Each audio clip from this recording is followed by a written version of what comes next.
Chido, Jado, Tony Zamani. You guys are welcome. It's time for the show. Let's get the show popping.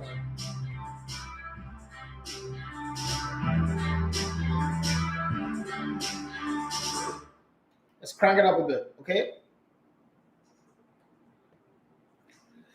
All right, good morning and welcome to the Sports Buffet on ELEGBETETVRADIO this morning. So much to talk about, so many messages I got from Monday, Tuesday. Why didn't you do the live stream on Monday? Sorry, I was having an interview. I had a guest all the way from Germany. He's 66 years old. I have to respect him. Okay, sorry. He said Monday is the only time it's good for me. Well, my name is Ida from RTS. You love to come in and go to our sports. Free, Bobby, how you doing? Well, it's time for me to get in on the show. I'm feeling a little bit edgy. Okay, so let me tell you guys what happened. Yesterday, I was in a meeting with my partners and I slept off. Online meeting. I slept off. Like, I can't believe I slept off in a meeting. Who does that? Meeting with millionaires, people that want to give me money. I slept off on them. Hey, God of heaven. Only else that will do that kind of thing. But I was very, very tired anyway. And the meeting was impromptu. So it just happened that I slept off. Okay. But they would understand. They would understand. Okay. Well. Christmas is around the corner. My birthday is around the corner. What am I expecting? I don't know. I don't know how to put expectations or anything on people, but I'm going to start the show. Let's start the show with talking about sports first. Then I read some of the messages that come from you. And then if you want to send us a message on WhatsApp, it's 080-342-77165, right? But then if you need to make a call in on the show, it's as simple as 070-25000069. That's the number to call. Okay. There was a perfect day. This is a perfect day, sorry, to get in on a sporting talk and conversation and all that. It's a whole lot to talk about. So let's look at it from a different side. Man, it's tough. It's tough sometimes. It's tough. Sometimes when you think about some things, the way the whole country is, the way everything is, you're like, oh God, why is this happening? Why is life like this? Okay, he was an average finisher earlier in his career, and now he is just unbelievable. Mo Salah hailed by Michael Owen after instinctive goal against AC Milan, as Peter Crouch urges Liverpool to make him the best paid player in the Premier League. Can Liverpool afford that? Does Liverpool have that kind of money to break their financial structure just because of Mo Salah? And how many years does he have left? Is he going to be like an Aubameyang after you give him this contract and he feels like, I'm realized that's no big deal.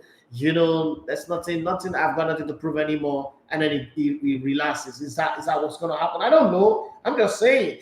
If you're a fan of Liverpool or you're a football fan and you want to have your say on it, you can tell me what you think. Should Liverpool make Mo Salah the highest paid player ever in the Premier League?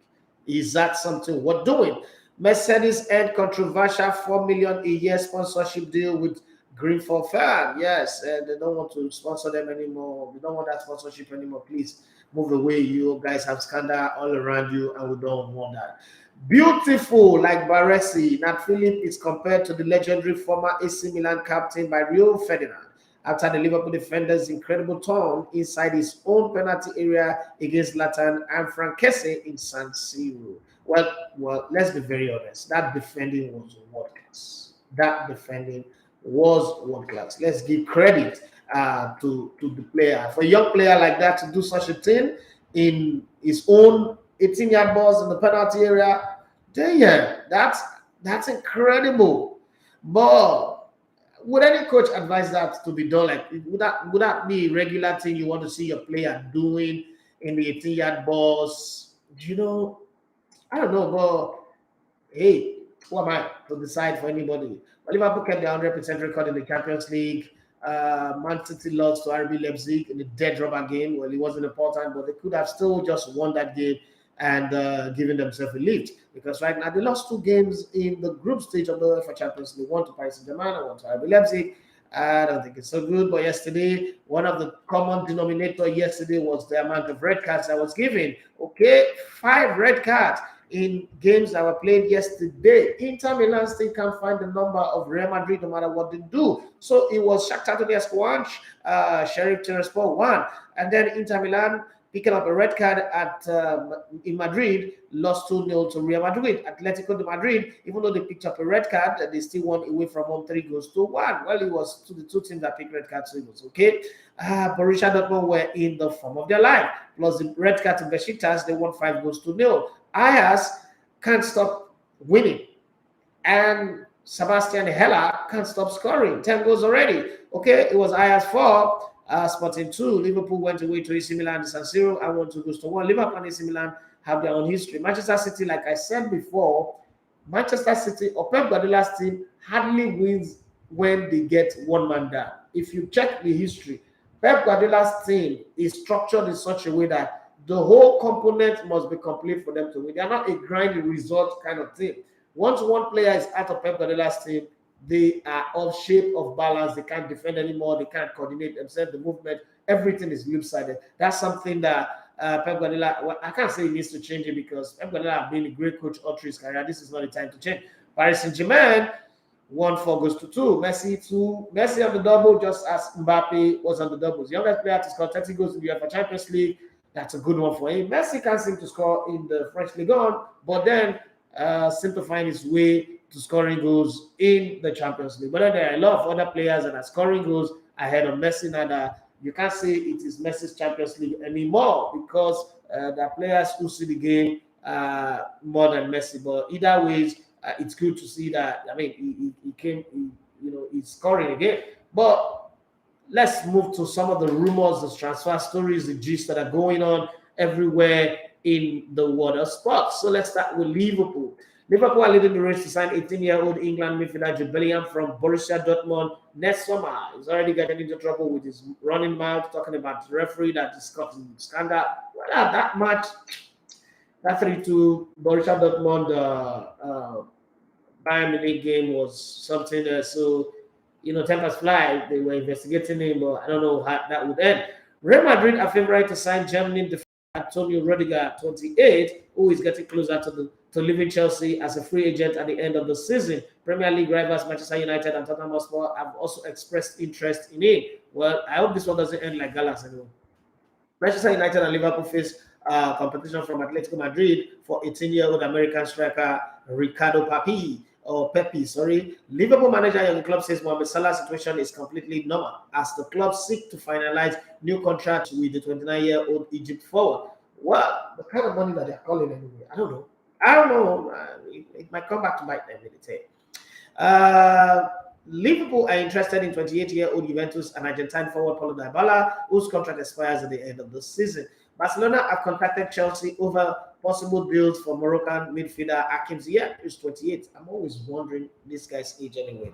And German forward Timo Werner, 25. But Blues manager Thomas Tuchel is reluctant to let either leave at the end of the season. Well, it's going to be between Thomas Tuchel and Mariana, who decides whether they stay or they go, whether they need the money or they don't need the money.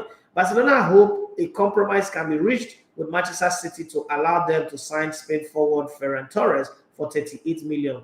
City won 51 million pounds for the 21-year-old Mundo Deportivo, says in Spanish capital. Let's see if that deal can be struck. Maybe they'll put some add-ons and some clauses that says, okay, the deal can rise up to that 51 later. Fenerbahce have denied that the club's 23-year-old Hungarian centre-back Attila Szlazla is close to joining Chelsea. Yesterday, a report came out that he's already agreed a deal, that the deal is final.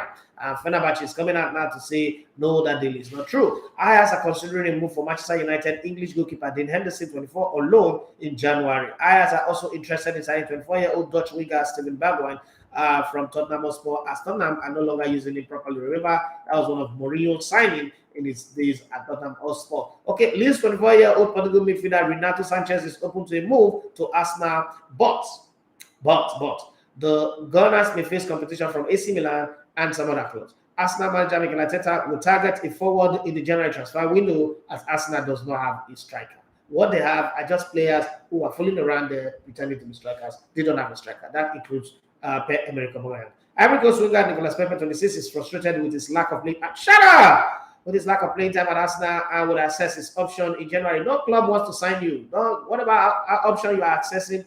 Nobody wants to sign you. So maybe Yimba or Quara United or if I Yimba that will not pay your salary for 2 years. Atletico Madrid, 22-year-old Portugal midfielder João Felix could leave the club, the La Liga club, as he's no longer getting regular playing time. Well, that was one of the biggest mistakes of Diego Simeone. He had money and he decided to go on the spending spree, and that didn't come out well. Okay, let's see how it goes anyway. West Ham are considering a loan bid for Manchester City and the Netherlands defender Nathan Ake. That's one of the weakest links in the Manchester City team. Every time he plays, I'm always worried that things could go wrong. Brighton wants to sign Besiktas and Canada striker Clyde Lewin, who is 26, according to Team Talk. Let's see how that goes anyway. West Ham faced being without 27-year-old French defender Kozuma for 12 weeks because of hamstring injury. 12 weeks for hamstring? 12 weeks for hamstring? Yeah. What kind of hamstring is that? Did they use a butcher knife to cut his hamstring? Okay. Leeds United midfielder Kevin Phillips, 26, also has a hamstring injury, and England international can be out for 2 months. Man, hamstrings are beginning to change now. Okay, Italy boss and former Manchester City manager Roberto Mancini, who has been linked with taking over at Manchester United, has denied reports of a move back to the Premier League, according to Gazzetta dello Sport. Okay, there's no such thing in the making. Former Manchester United keeper Edwin van der Sar, who is currently Ajax chief executive, believed that one day the moment will arrive for him to take up a role at Old Trafford. Let's wait and see that day. Manchester United does not really recently have a beautiful history like Bayern Munich of giving their former players a shot at the job. So I wouldn't bet on it, but I wouldn't bet against it as well, because anything is possible. This is life, Then things can change like this in the twinkle of an eye. Okay, I got some people on YouTube. Okay, Chris Egbule said, good morning, Elegote. Good morning to you. Watching you live from Dubai. Okay, how you doing, guys? Bros, you're genius of football. In your last program, you said each time City play, aka they end up losing. It happened yesterday. Yes, I know that one. It does have play ball. Okay, so I'm not going to say like Nathan Ake is just like really, really bad. The thing is, you know how everybody is a good singer in the metro. Then if you're going to like low-level church, you're going to like, all this upcoming church, you can still join the choir and still sing, even though you're singing off-key. Even if you're singing, oh, we're to Calvary, he went for me. But if you now go to like advanced church, like Tram, like House of the Rock, you have to go through auditioning, like you are going for Idols or The Voice, all those. You have to go for auditioning. You have to be trained. You have to be well cooked. Man City is like House of the Rock or like all those, Potter's House, TDJ's Church. You have to be at a certain level to play for Man City. Your ball distribution, your ability to hang on to the ball, play in tight spaces, your thinking must be advanced. Nathan Ake, he could play well for people like Brighton and West Bromwich Albion. He's a championship player, actually. Nathan Ake is a championship. His standard is championship. Then beyond that, all those kind of jam body. Man City does not play jam body. They don't have their game is not predicated on contact. As a matter of fact, they could go 90 minutes without making contact with anybody. That's the kind of game that they play. That's not Nathan Ake's game. So when he comes into that place, it's like fish out of water. Okay, he's always going to struggle, and that's just it. It doesn't take genius. Just observe from now on. Just observe two things with Man City. If they pick a red card, they lose game. If they play Nathan Ake, chances of them losing is very high. Like I told one guy that I'm playing live bet and I see Nathan Ake in Man City, and maybe they're playing against a team like Liverpool or any of these top teams that can get a problem like Chelsea. I'm going to bet on Man City to lose.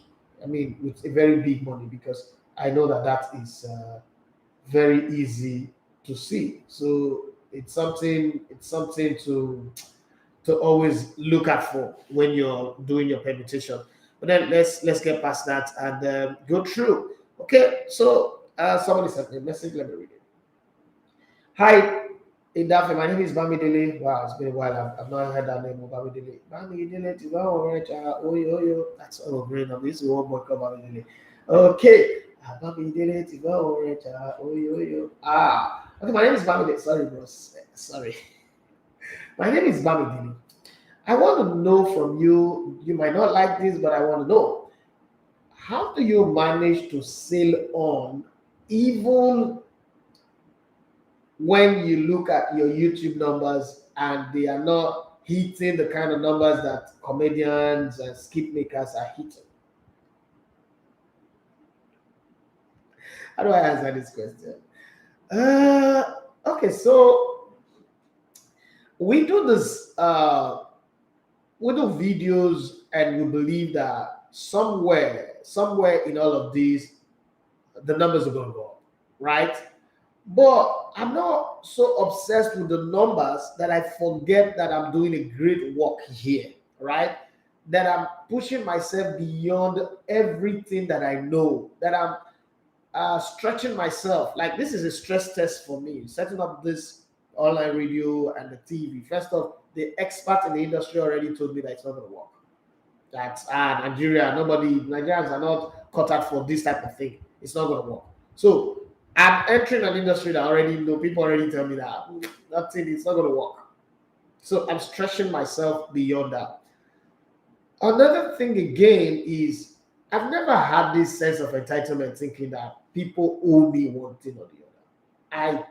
I consider it a privilege that people even consider me good enough for them to spend their time to want to view my content. So maximum respect to all of those people. I'm not one of those people who tell you that, oh, yeah, they would look, like Princess.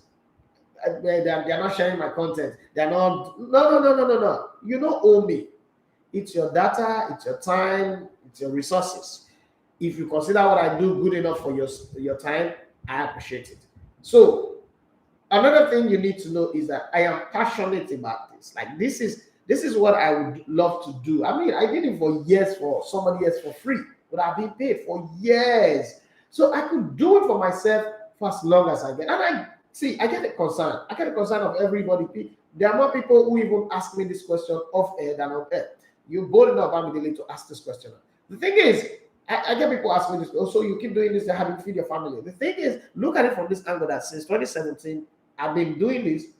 It seems like my family are feeling better than even when I was working. I remember I was working in radio, and I said I can't have a third child. It's not possible. It's not feasible. The salary cannot support it. From 150 we went to 180. It's not feasible. Okay, I was actually getting 179 because they removed 1,000 for CUG. It wasn't feasible. But I have a third child who is the wheel of the wheels. So I think that what I do right now goes beyond just coming to radio, doing this thing online, curating numbers. You need to be doing something for some other kind of things to come into your space. I'm shooting podcasts. I get paid to shoot podcasts. So I'm shooting podcasts, I'm producing films, I'm doing a whole lot of other things on the side because I now have this is my time. So that's how you look at it. I'm using those ones to take care of this. The numbers on YouTube, are they good enough? It will never be good enough. Even if every single content I put out there gets 10 million views, it still will not be good enough. Human needs and desires are insatiable, right? But for me, do you know any other person who is doing online radio in sports space? Don't forget that sports does not really carry crowd coming from this part of the world. And let's look at some of the examples that have been there before me. The biggest example is the Arsenal fan TV, right? That's AFTV Media right now. If you look at where they started from and put us in that position, don't forget that we just started this whole thing. It's not like it's been there for a very long time. Look at where they started from because Arsenal fan TV started gaining traction from last year. From where Rob started from till last year, where the Arsenal players, some of them start getting very close to them. Or 2019, Aubameyang and a few of them, they started hanging out together, and then those players' fans begin to pour into them. And don't forget that that's Europe, internet is easier, and the fact that they are able to connect with the big players make it easier for them. It's different from my end. I'm not going to compare myself with them. So if it took them maybe 6-7 years to get to where they are going to, I'm not going to say I'm going to do the same thing. But what I always tell people, and my friends who ask me this question is the fact that every time I put out a content, I have 100 people or more viewing it is good enough for me. I am not going to mourn or cry or feel bad about it because that is kindness on the part of the people who are viewing it already. That's the way I see it. So I don't really get depressed. Well, the depression is not, it's not one of those things that I consider. I don't really get depressed or feel bad and sad. They don't view. No, they're actually viewing it. It depends on where you're looking at the glass from. Some people look at it half empty. Some people look at it half full. For me, I look at it half full. That I could come here every day, do what I love to do, get people. Somebody told me he's watching from Dubai. So some other person is watching from Australia, from New Zealand, from this place, from that place. That's good, more than good enough for me. That's more, like way more than good enough for me. So it's up to me to squeeze myself together and say to myself, you know what, Edafe, you got this. The way you went from 2, 3, 5 views to 100, that's how you go to from 100 to 500, from 500 to 1,000, from 1,000 to 10,000. That's just the way I see it. So thank you very much for your concern, Mama but fine. Yeah, that's another message I really beautiful. Onye from Imo States. Hi, Onye, how you doing? It's a good morning, Idafe. I love listening to your voice. Thank you very much.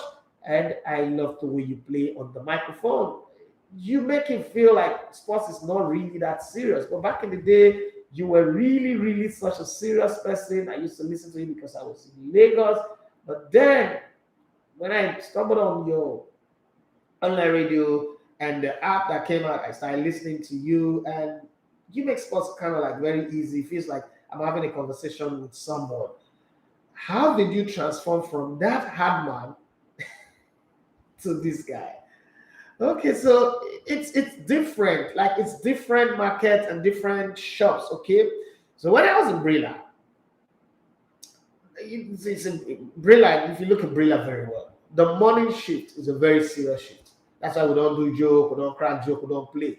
Even the show that is meant to be funny, Ataku, we take it very serious because the order of the station, the way the station is organized, is morning very very serious. Pacey, racy, very, very serious. Afternoon, tone it down a bit. That's why we bring in comedy and the rest and quiz into it. Then evening, anything goes. So sometimes I've had many people always say this thing, hey, why can't you be like Murphy? No, if you take Murphy to the morning shift, you will be like me. And if you take me to the evening shift, I'll be like Murphy. So it's just that thing that people didn't understand. But this is mine. First off, I'm not going to pattern my radio after where I'm coming from. They've got a style, house style, and it's a fantastic style that works. That is marvelous. I can't tell you that it's a bad style because I'm left there and I'm here. No, it's a fantastic one. It's a model that I've worked. Is going to be 20 years next year. So it's a model that I've worked very, very well. I've produced a lot of people that you guys have come to fall in love with. But this is me. I've always been a very playful person. That's a mistake that people make about me. And the impression that a lot of people have, like that it's too hard, it's very serious. I'm maybe uncompromising. I may be very principled, but I'm very playful. If you look at my children, if you follow me at my children, you would get the real element of who I am. That's the essence of who I am. Like I like to play. I like to play a lot. I like to joke a lot. And I felt like if I'm doing my own radio, I've got my time to bring myself on board. This much I'm not serious like that. Okay, that's why I don't really like it when people, sometimes when I just do a banter post and somebody will come, hey, who are you journalist? What are you? It's not that serious. Those guys that are playing the ball after the game, they'll go and hang out together in club. Okay? So it's not that serious. I don't like taking things too serious. I take myself serious, I take my job serious, I take my family serious. But in the seriousness, I love to play a lot. Jump on the floor, watch TV. I love to have fun. If I'm not enjoying it, what is the essence of me doing it? That's why I don't like all those labor work. That's why I don't like boxing as a sport, because I cannot have fun while I'm boxing. But I love football. In my days of playing, I like to dribble because I need to have fun. So this is the element that I have. But that guy needed to be that person because of, you know how they say, if you live in Rome, you do as the Romans do? Yeah, that's just exactly what that is. But thank you very much, Oye, and thanks for downloading our mobile app all the way in Owerri. Thank you very much. God bless you. And to those of you who watch us live streaming on YouTube and Instagram and Facebook, thank you very much as well. Chris Ebule, who's in Dubai, said, "Elegbete, what's your take moving the AFCON to always be played in June and July rather than January and February, which is better for African football?" January is better for African football. So everybody organizes tournament based on what is prevalent, what is good for their environment. We can't decide to move our Nations Cup to June, July. The problem is that's the part of the year where you have the most rain in Africa. So if you move it, considering the way our stadiums are built, if you move it to that part of the year, most matches will be washed away, most matches will not be completed, and some stadium will be waterlogged. So it is that calculation that puts it in January, February, because January, February, first, it's the end of the Harmattan, the seasons are dry, the pitches will work very well. So we cannot move our Nations Cup to June to suit European clubs and then end up having a terrible Nations Cup. It also will not justify that comment of a little tournament because we can move us around. Let's not forget that we're Africans. Let us do our own thing. What we should be fighting for, and that's what Europe have edge over every other continent. What we should be fighting for is how to develop our leagues to the point where we would primarily not need our players playing in Europe. Rather, the players playing in Europe will be coming to beg to play for the national team. Right now, we are held by the scruff of our neck by Europeans. They can decide, oh, the players can come. There's COVID, there's this, the players can come. And then we're tied up. If our leagues are competing enough, if everybody develop their league to the level of Egypt, Tunisia, Morocco, Algeria, in Africa, their leagues are like that, the facilities are good, I don't think anybody will bother about players. There was a time where people like John Salako, Chris Armstrong, Ruben Agbola, all of these guys were begging to play for the national team. They are coming from Crystal Palace, Queen's Park Rangers, and the rest of them. Nobody gave them a shot. Nobody was seeing them. They were not important. You know how long it took for Shona maybe to wait, to hope and wish to play for England or Nigeria before Stevie Keshina, I don't know how he did that, and we dropped Brandon Day and picked him to go play. I don't know. Rumors that he collected money. I don't know. Dead people cannot come out and talk. So I don't know. So what we should be fighting for as Africans is to lay out a roadmap of, say, all the leagues in Africa must develop and come of age fast infrastructure-wise. I like the way CAF is going about banning stadium now. I hope that they hold it well, they don't take bribe and then relax the ban. That infrastructural development, first of all, we should invest in that area. And then the CAF licensing rules should be tightened, should be stronger. And then a whole lot of other things come to play. Once that is done, you won't bother whether European clubs are letting their players in. I mean, when they play the Gold Cup in the US, you think the Americans bother about whether American players that are playing in Europe are coming to play for the US men national team or not? They don't care.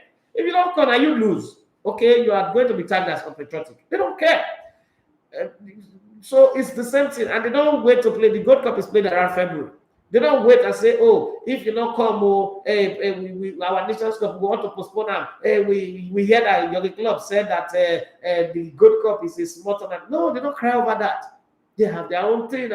They have their Major League Soccer, the Mexican League is going on, the Canadian League is going on. All the countries within that zone that participate, Panama, Trinidad and Tobago, the rest of them, they have their league. They don't need players, bulk of their players coming from Europe. So Europe cannot hold them by the scruff of their neck or by their balls. So that's what we should look at. We are always in Africa. One of the biggest problems with Africa in terms of general structure is we always focus on the symptoms instead of the virus. The virus of our football is the lack of a good league across board. If we have a good league across board, nobody would come tell us when to host the African Nations Cup. Because you're going to host a tournament. Even when you're planning your wedding, don't you plan your wedding in the seasons where you will not have rains disturbing your wedding? Okay? Apart from maybe most times, the reason why people wed in June and July is because church will not come and give you their own demonic problem of we can't take this day, we can't take this day, we can't take this day. They're not pushing you to a place that is suitable for them, but it's not suitable for you, but because you want to marry your wife now. What to lalo? No, if you beat people, beat people, go down. If you have your way, you want to wed in December, in January, those period where the weather is dry, road is free, people can go and come back and all that. So that is the same thing with the Nations Cup. I don't think we should move our Nations Cup to June, July to favor some Europeans. Who cares about them? They should go and sleep. Do they care about us? When I go look bush, I beg. Okay, so somebody on Instagram said something. Son of Efiatu says, good morning, boss. Good morning to you. And then Eniola says, please, can you do that, your radio intro, please? Which radio intro? Not true, you talk, big bros. Thank you very much. That's football in Pidgin. Football in Pidgin, what part of the world are you chatting me from? Like, over having conversation, I don't even know. I know you're in Europe, I don't know what part of Europe you are in. Well, that's that one. This is coming from Ashoye. I used to have a friend called Ashoye that was acting in Tisu. Ashoye says, good morning. I hope that's not that December. No, that's not December Ashoye. I'm not sure. I have that number on my phone.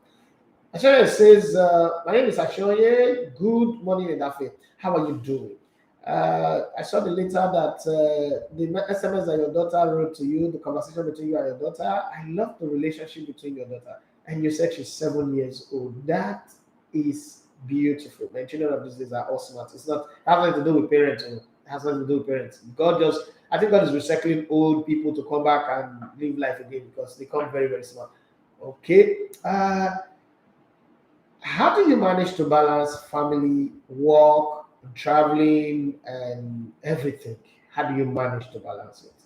I am also a father. Show you. I'm also a father. Maybe I'm not pronouncing the name well. I'm also a father with kids, and I struggle. I must be very honest. I struggle to balance all of that.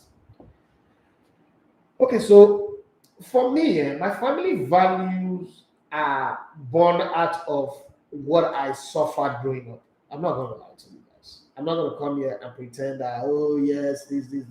So I grew up from a dysfunctional, very, very dysfunctional family. Okay, very extremely dysfunctional family. And you know, when you have a stepfather, all of those shit that happens. Okay, so there was really no love in the home. Like you can't. Let me give you a very typical example to drive in this point. So my stepdad traveled for a very long time, and on this very day, he came back, and you know the name was and then my younger brother, which is his first son, now ran out to come and welcome him, and immediately the man give the boy a call. If you see the call, where you run they go? Your son was coming to welcome you, to come embrace you, that is back kind of stuff, right? That's how dysfunctional the home that I grew up in. So when I was growing up and start taking form and taking shape, the first thing that I told myself is all of the things that I see in this house will never be a part of my house. Okay, I would always be around. I will not be a father who get my wife pregnant and I'll disappear and I don't even know how they do antenatal, how they do baby is born. I'm not there. Naming ceremony, you're not there. Nothing.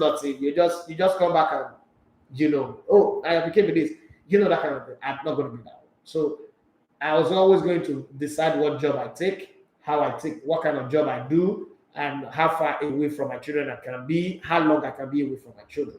As a matter of fact, since the last 3 years, I've got jobs that needs me to move very far away, to go work in Maesa, go work in Calabar, go work in. But it's going to take so much time. And I keep turning them down. I'll be like, you don't get money, you don't get work, you don't work them. We're trying to help you. I know you're not actually trying to help me. I have a choice in this matter. And I don't like people telling me using that word, I'm trying to help you. So that's one. So balancing it is, first off, I love my kids, right? I love my family, love my kids a whole lot. And no family is perfect. There's no perfect family, so I can't come here and tell you that, oh, model your family after my family. There are flaws in my family like every other family. But I love my kids, and I'm always going to be there for them. That's what I owe them. I owe them that at this stage. I mean, my oldest child is 9. He's going to be 10 next year. And I must be there for them. That's one. Secondly, work. Before here, because if I talk about this work is my work, so I can decide whatever I want to do with it. Before here, when I was signing my contract in 2012 in Brilla, I remember making sure that we determine how many hours I will work. Because I've seen every other person working there, they don't have time, they work around the clock. Kids, they're there, for instance, was staying in the office. I wasn't that kind of guy. So I made sure I negotiated like, this is how long I can work, because my family comes first. I used to say it, and my former chairman didn't like it, that I go on air and say that my family is priority, but my family comes first. And that principle have worked for me. Hustling, I've also come to realize that not getting on the road every day is not what makes you money. Okay, so even if I'm home, I am working from home. I'm creating content, creating ideas, reaching out to people that I can collaborate with, and those collaboration must be watertight, must be good enough to provide money for those people that I'm collaborating with and for myself. So that's what I do. Beyond the microphone, there's a whole lot of services that I render to people that help. Okay, I have friends abroad who trust me enough. So I want to buy land or I want to buy property. They send me the money. But I will tell you, if you tell me I will collect charges because I want to do a good job for you, you will pay me for it. So all of those help me to sustain the life that I'm living and all that. And I'm grateful to God. But I think it's a choice you have to make. You have to choose. Now, not everybody, as I'm saying here, not everybody will get that, because some people are working in the bank. How do you deal with going to work, like for somebody who lives in Lagos, going to work 5 a.m. in the morning, and by the time you get back, it's 10? In that case, what you need to do is, those weekends where you are available, please be available. Don't carry anger from office, the things that your bosses are doing to you, and come and use it to face your innocent children or your family. And always make sure you create that time for them. Some people just don't know how to balance the time. I think we would all learn from that. I learned that pretty early, and I made the choices of the kind of places I can work and places I don't want to work. That's the reason why. Football in Pidgin English is in Turkey. Thank you very much for letting me know that. And he said, do you think that Nigeria will qualify for the World Cup with the crop of players we have? Remember, we lost to Angola in 2006 due to head-to-head rule. Well, we can qualify. We can also fail to qualify. It's a 50-50 thing. It's not like there's no team. There's no team in the qualifiers as guarantees. It's a two-legged affair. We can qualify. We can fail. I can't put it right now because we don't have a coach. And the fact that we don't have a coach means that it's going to be difficult for me to sit here and tell you, oh, yes, Nigeria will qualify. If we have a coach and I understand the mentality and the temperament of the coach, and I see the way he calls and select players and the way he trains his players, I would say we'll qualify. If Ganatra was going to still remain, I'll tell you that we'll qualify for the World Cup. Qualification is not such a difficulty for Ganatra. The problem is setting a team to play the way Nigerians want the team to play. That's a different kettle of fish entirely, because it is subjective, it's not objective. To some people, result is what is most important. To some other people, it's like wedding. Football is like wedding. To some people, if the wedding is not elaborate, it's not big in Dubai, it's not done in the castle, the reception is not, you don't have like a live band somewhere, a DJ on the other side, and then some musical artist performing, then you've not done wedding. But to me, people like me, 50,000 naira was what I used to do my wedding about 11 years ago, and it was good enough. Who cares? You don't like it. Nobody can even remember my wedding again. Nobody have memories of that. Why should I waste money? So it's subjective. To some people, it is that elaborate thing that they want to have. I attended a wedding before at the hotel where it felt like we're in Europe about 5 years ago. It was snow everywhere. It's fun. I've also attended a wedding before they produced the videos, the CD, the wedding had divorced. We saw a wedding here where they were dashing people cars. Was the talk of the time was all over the news. Before they got a child after the wedding had collapsed. So it's different. It depends on what people are looking for. But can we qualify? The question is can we qualify? Do I think we can qualify? Yes, we can qualify. I'm a Nigerian patriotic about that. We can qualify. We have players that play football that can qualify us. But the way things are going right now, let's focus on the African Nations Cup first. The World Cup qualifiers is in March, 22nd of March. Let's focus. We don't even know who are playing. We've not done the draws. So why are we in a hurry? Why are we doing the ceremony for a child the mother is not even pregnant yet? So let's wait, okay? That's what our horses. When that time comes, we would deal with it. But I really don't have a problem with that. Praise says, and do you think Pep Guardiola can win the Champions League with Man City? And do you think it would last long with Man City if he doesn't win the Champions League this season? I think that Man City already have a plan to let Pep Guardiola go. Because we're hearing rumors that we're not used to hearing. We've heard one very, very silly rumor first came that, Man City are planning to use Brendan Rodgers to replace Pep Guardiola, which is very funny anyway, which is very, very funny. I don't see how Brendan Rodgers is a possible replacement for Pep Guardiola. English coaches don't win league titles, okay? So where are you getting Brendan Rodgers from? I don't get out. Okay, there's also the talk that Pep Guardiola would love to go to America to go and coach New York City FC. That's another part of the conversation.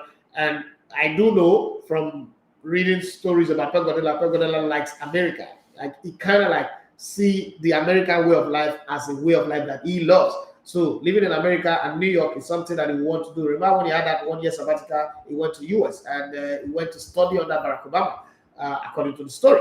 So let's see how it goes. If he doesn't win the Champions League this season, it's gonna be funny. But Man City have goals all over them, but I still think that the lack of a centre forward might undo them eventually.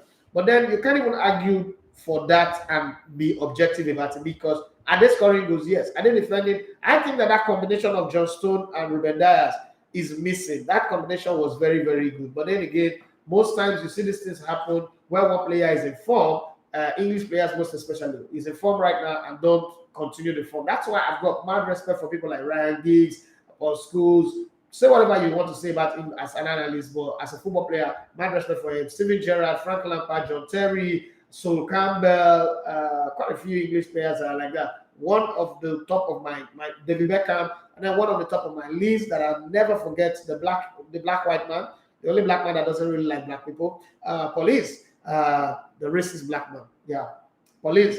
But as a football player, it was fantastic. All of those guys put up, and the co as well, put up consistent performance over a span of 10 years without lowering the bar and even going up and going way better. I think those are some of the players that I respect for a very long time. Divine Harmony Takai say good morning, Elevator. Thank you for the great job you're doing. Thank you very much. I enjoy every bit of the show. You spoke very well about how Aribo can be a stopgap to the Super Eagles number 10 position. So I will ask this question. As a coach, who will be on your Super Eagles starting 11? Before I forgot, BVB versus Bayern made football like a rigged game. Football is a rigged game, not like a rigged game. It's annoying that referee's decision cannot be rescinded. Now, football is fixed. Football is fixed from, I've always said that, and people are like, what are you saying? Okay, so let me go to my Super Eagles first 11. Maduka Okoye will be my number one goalkeeper. On the right side of the fence, I'm not playing 3-1 at the back anyway. With the Super Eagles players that I've got, I'm going to play 3-1 at the back. So I'm going to have Awasim, Kenneth Omeru, and I don't like him, but I play him. No, I won't play him.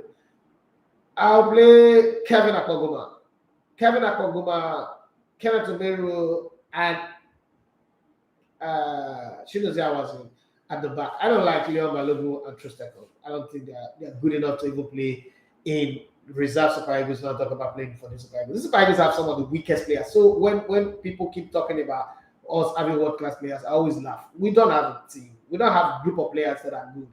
In my midfield five, I would have, because I'm going to bring Victor Moses back anyway, I would have Frank Onyeka and Wilfred in midfield. And in front of them, I will have Joe Aribo in front of them. And then on the white side, to make that 5, on the white side, on the left, I'll put Victor Moses there. And on this other side, I'm going to play stuff. It's tough, but should I do this? Oh, coaching job is not easy. I would play Moses Simon. Hold on. Moses Simon is a poor crosser of the ball, but he has a work rate going. So the 3 men at the front would be Jude Igalo, Jude Igalo, Victor Osimhen, and then Samuel Chukwueze. That's how I'm going to play my team. Moses Simon, because he knows how to walk very well, I'll leave him to do the walking. And then I'll tell Chukwueze, please don't cross the center line and come back. We don't need your help. Just go forward with the ball, but I'll give them instruction. What to do, how to do it. One of the things that is missing with the Super Eagles attack is our white men don't know the difference between crossing, time to cross, and when to cut back. So we need to learn that. Those very basic little things, we use the pre-tournament period to learn those things and set that as the agenda for our team. And then based on whichever opponent we're playing against, because your selection cannot be hard rock cafe.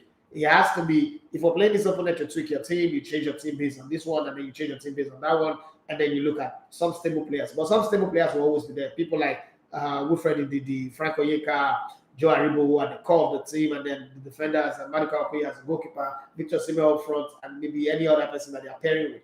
And then I could rotate my team differently from one opponent to the other to be able to fit in very well. Take for instance, if I'm playing against Egypt in the first game, I'm going to need Victor Moses to track down and chase the life out of Mo Salah. But then Mo Salah is a very slicky son of, I would say.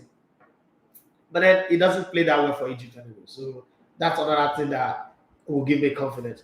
But let's see. Talking about the referee's decision being rescinded, well, that's why they have a VAR, but it works very, very dubiously sometimes. The Sarah's Eric say, hello, brother. You are doing a great job. Thank you very much. That's from Facebook. Thank you very, very much. And as we progress on the show, Eugene in Namela.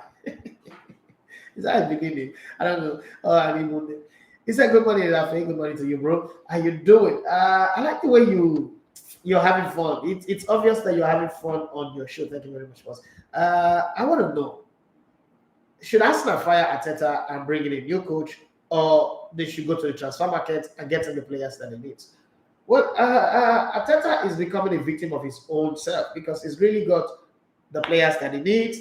I know that up front Arsenal still doesn't have it yet, but he's tried to fix his defense. And I know what he did in the January transfer window was to try to build his team from the back. He got in the goalkeeper that he needed, got to the defenders that he needed. But I think that it's time that Arsenal cut loose Granit Xhaka. Xhaka does not have consistency in his game. And sometimes he's playing well, sometimes he's not playing well. And the fact that Thomas Partey is not a fast player also makes it very, very difficult. So it needs to change that thing. Yeah, I said that some of the decisions you've taken, they are wrong decisions, and then you move on with it. But then the biggest need for Arsenal right now is a striker. I think Gabriel Martinelli is still a good player, but then Aubameyang is a liability to the team. Like I said, is a liability to the team. They should let them go. These guys are playing big boy football. They're just playing for the next contract, earning the money and go. Arsenal does not need that. Arsenal need people who will come in and fight, because Arsenal is in this position where the teams that are ahead of them are growing higher and higher every day. The only team that is not improving is basically the Newcastle. But Newcastle would also improve eventually. So I think they should get in new strikers, and they will see how that goes.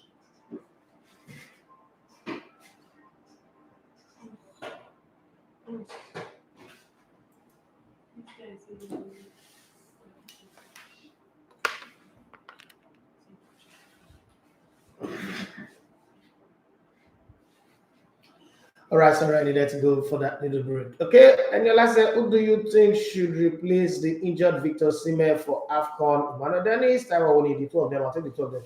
I'll take the two of them to the Nations Cup, and there are players in that team that I will drop as fast as possible. So Alex Iwobi will not make my team to the Nations Cup. I will drop in that same vein.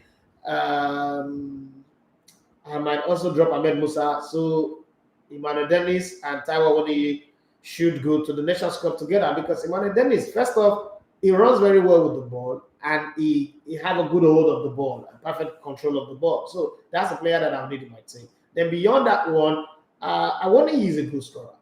I can't even imagine dropping Awoniyi. But then from the report we're hearing, Victor Osimhen might come to the Nations Cup. I don't know. But if he doesn't make it to the Nations Cup, if he's not fit enough, he shouldn't go to the Nations Cup. It's sad I'm saying this because I love the boy. And I want to see him play every single game for the national team. I want to see him play football and enjoy his game. But then if he's not fit enough, what's the use? You want to go and watch the game. This is a face injury. Another damage to that face might just be end of football, and then more problem for him. So if he needs to take one whole year out and get really recovered, then he should. But if we're going to take sentiment apart, I mean, Ahmed Musa have met the number of caps that he needs to make. I appreciate him, but it's time to kick him out of the team. It's not adding value to the team. I would also not carry Alex Iwobi to the Nations Cup. I don't think he adds value to the team. People don't like him when I say this, but I'm going to say it for as long as I can.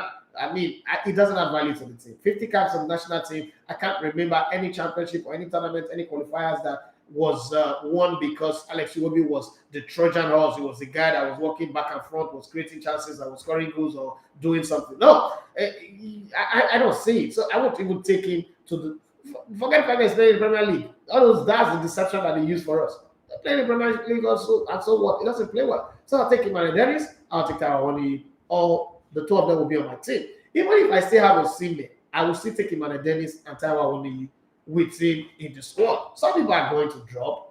Which comes to shove, I would even drop Moses Simon. I would drop Simon Kalu. I would drop Ahmed Musa. There are so many players to drop. Alex Iwobi, Ahmed Musa, Kalu that you would have on your bench and you don't have confidence to play. Why are you having him there? Drop him. I don't hate them. I'm just saying.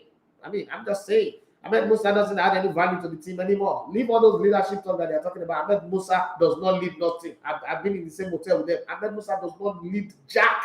So let's not even deceive ourselves with it. I'll kick him out of the team and get the players that I need in my team and then go on to win the Nations Cup. Winning the Nations Cup is way more important. When we're going to 2013, they say, oh, we did because Sazi's leadership would come. His leadership is this. It will be missing. We went on to win the Nations Cup. Then we were going to the World Cup because Sazi scored one goal for himself, and that was the end of it. I don't have anything against Sazi, but I'm just telling you, this is history. Let's not pretend like we've forgotten about it. And when we're going to France 98, we had Jonathan Koborel, who was the most informed African player in Europe. We dropped him. He said, he doesn't have African Nations Cup, World Cup experience. Let's bring in Amokachi, who have all the experience. Did Amokachi play any football? What did his experience do for us? We got beaten, got bruised, bashed, and battered. Nothing happened. Experience did not function on the day. So, all this talk about Ahmed Musa's experience, I don't see it. Leadership quality, I don't see it. I've been in the camp. Like, I was in the same floor with this team for days. I don't see all those leadership experience, all those things that you used to see back in the day, the old Super Eagles, where you see some senior players show up and everybody will coordinate themselves. This time around, these players don't even respect themselves, there's no senior man. Sure, let's not talk about that too, because sometimes you get me pissed off. You get me very, very pissed off to the point where, I start, going out. I hope there's no message that I've left behind. I've read every message. I touched on every, no. I touched on every message that you sent. Yeah, thank you very much. This is where we hit the end of the show and give the microphone to Peter. I will know that. Let's not forget that coming up on the 10 o'clock hour is grassroots sports update from Deleke Idowu, who helps us to cover grassroots pretty very much and give us everything. But there's a caller on the line. Let's go to the caller. Hello, good morning. Good morning. Rostoko, Adeyo. Abraham, Papa Isaac, talk to me. Just greeting. Thank you for the greeting. Greeting competition. Merry Christmas in advance. Well, it's compliment of the season. Is it safe to say compliment of the season now? Is it too early, persons, to say compliment of the season? It's not too early, okay? Guys, it's compliment of the season. I'm leaving. I'm not putting you guys under any pressure. So saying compliment of the season is not me. I'm saying give me a gift. That's not what I'm saying. No, I'm just saying compliment of the season. So don't bother yourself up yourself in any type place like that. But let's say, please, they say that Omicron is here. All these Nigerian guys that are waiting for, I just got back. I'm sorry to disappoint you. There's no I'm just got back that is coming. Don't break up with your boyfriend. The guy that is trying, just stay with him. Just manage with him. Eat rice and chicken like that. Don't worry. There is nobody's going to come and take you to Cubana or DNA or any place. Nobody's going to take you to Abuja on flight and groove. No Dubai trip, nothing. Just stay in your small place, okay? And you're like, please, why is it that I don't hear you talk on ELEGBETE app? I don't understand. Are you using the app right now? Because if you're using the app, you'll be hearing me. If you're not hearing me, I don't know what you're saying. I'm on the app right now. We are on. Okay? Well, this is why I don't content on the show. Peter Wanade is waiting on the wings to give us them spots. He's been on the break for a while. And congratulations to Peter Wanade, who just graduated. And also is doing something very lovely in the other thing. I saw his farm. I went on a virtual tour of his farm the other day. And I had goosebumps on me because the farm was fine. His cucumber, all those guys are looking for cucumber. That's the guy to follow. Yeah. If you have the app, just go and update it. I don't know if it's not working. I don't know why. Go and update it and you will hear. Right now, as I'm talking, you're hearing me. Okay, if you're hearing me live here, then you're hearing me on the app too. People who have the app, please try it and see your precious. Try the app. Is it working? The app is working. And you're like, I don't know what you're saying. The app, somebody's listening to the app, yeah, and basically the app is working. Okay. Well, this is why I don't content on the show. Peter Wanade is coming immediately for you. But thank you to everybody who joined it on Instagram, Facebook, YouTube. Nesteros Henry, thank you also for the greetings. I guess you're very busy today because you normally, pump in so many comments, and I didn't see that today. But thank you very much anyway. God bless you all. And to everyone who listens via the app, I salute you big time. Abraham from Ikorodu, I greet you for your call. It's time for me to go away. My name is Ida from Manchester United. Compliment of the season. You love to come in a little bit, all right? Have a great day and be careful. Don't put yourself under any pressure for Christmas. Christmas is like any other day. I always say that. It's like any other day. There's still 24 hours in Christmas day, like any other day. Don't put yourself under pressure that you will regret at the end of the day. Don't try to be what you're not. Be yourself. The world will love you for being yourself. God bless you and have for yourself a lovely and fantastic day. Peter, I was not there with them. Say them sports coming up next.